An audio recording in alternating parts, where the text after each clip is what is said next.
दोस्तों, आज मैं बात करने जा रहा हूं भारत के प्रोफेशनल पहलवान दिलीप सिंह राणा की, जिन्हें हम आम तौर पर द ग्रेट खली के नाम से जानते हैं। दोस्तों, खली एक ऐसा नाम है जिसने देश विदेश के बड़े बड़े पहलवानों के छक्के छुड़ाए हैं और रेसलिंग के खेल में भारत का नाम रोशन किया है। द ग्रेट खली ने जॉन सीना और ट्रिपल एच जैसे खूंखार फाइटर्स को हराकर 2007-8 के वर्ल्ड हैवीवेट चैंपियनशिप में जीत हासिल की। लेकिन आपको जानकर हैरानी होगी कि इतने महान रेसलर ने अपना जीवन बहुत ही कठिनाइयों से शुरू किया। उनके पिता एक किसान थे और घर के हालात कुछ इस तरह खराब थे कि बचपन में उन्हें पढ़ाई छोड़कर अपना पेट पालने के लिए मजदूरी करनी पड़ी। लेकिन खली ने हार ना मानते हुए अपने आप को एक ऐसे मुकाम पर ला दिया कि वे आज अपने साथ साथ अपने गांव के विकास के लिए भी पैसे खर्च करते हैं। तो चलिए दोस्तों, बिना आपका समय खराब किए हम द ग्रेट खली के इस प्रेरणादायक सफर को शुरू से जानते हैं।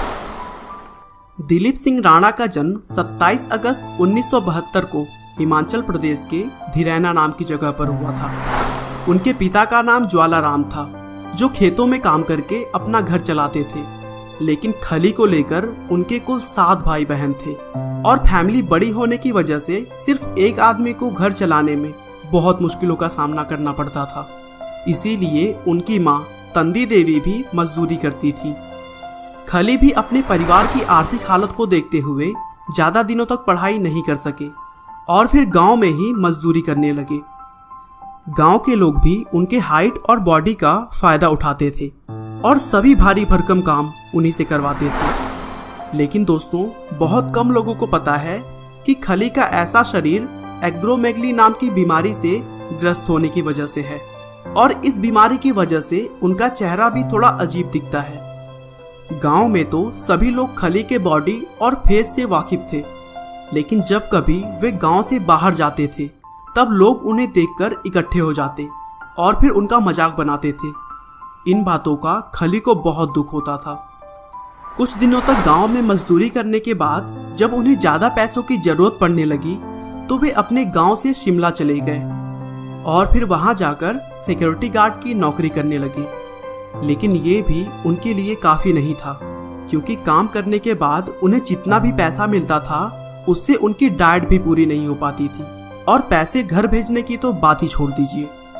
लेकिन तभी शिमला घूमने आए एक पंजाब पुलिस ऑफिसर की नज़र खली पर पड़ी और वे उनके शरीर को देखकर मानो दंग रह गए।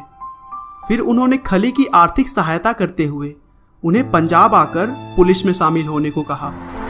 आखिरकार 1993 में खली को पंजाब पुलिस में नौकरी मिल गई और तब जाकर खली की जिंदगी भी धीरे धीरे पटरी पर लौटने लगी। लेकिन खली अभी रुकने वालों में से नहीं थे। उनकी बॉडी को देखते हुए उन्हें जालंधर के एक जिम में रेसलिंग के लिए तैयार किया गया, क्योंकि उस समय रेसलिंग के खेल को लोग बहुत तेजी से पसंद कर रहे थे और भारत की तरफ से खेलने वाला कोई भी खिलाड़ी नहीं था। आखिरकार पूरी तैयारी के साथ अक्टूबर 2000 में खली अमेरिका पहुंचे और पहली बार ऑल प्रो रेसलिंग में पार्टिसिपेट किया। दोस्तों, जैसे ही पहले दिन खली ने रिंग में कदम रखा, उन्हें देखकर बड़े बड़े रेसलर्स भी कांप उठे। यहाँ तक कि 28 मई 2001 को खली की मार की वजह से ब्रायन ओग नाम की एक रेसलर की मौत तक हो गई। 2 जनवरी 2006 को खली WWE के साथ कॉन्ट्रैक्ट साइन करने वाले पहले भारतीय रेसलर बने। इसके बाद उन्होंने अंडरटेकर जैसे ताकतवर रेसलर को भी 10 मिनट में हराकर सबका ध्यान आकर्षित किया और फिर आगे चलकर बिग शो, मार्क हेनरी और बतिस्ता जैसे पहलवानों को मात देकर WWE का खिताब जीता। इसके बाद भी कई सालों तक खली का दबदबा कायम रहा और उन्हें बहुत सारा सम्मान और पुरस्कार मिला। दोस्तों, WWE में सफर शुरू करना इतना आसान नहीं था। यहाँ पैसा तो जमकर मिलता है, मगर उसके लिए खूब पसीना भी बहाना पड़ता है।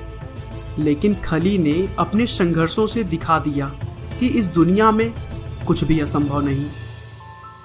आपका बहुमूल्य समय देने के लिए बहुत बहुत धन्यवाद। इस वीडियो को लाइक करके आप हमारा मनोबल बढ़ा सकते हैं दोस्तों, अगर आप हमारी वीडियो को मिस नहीं करना चाहते तो कृपया चैनल को सब्सक्राइब कर लें। आपको यह कहानी कैसी लगी हमें कमेंट करके जरूर बताएं।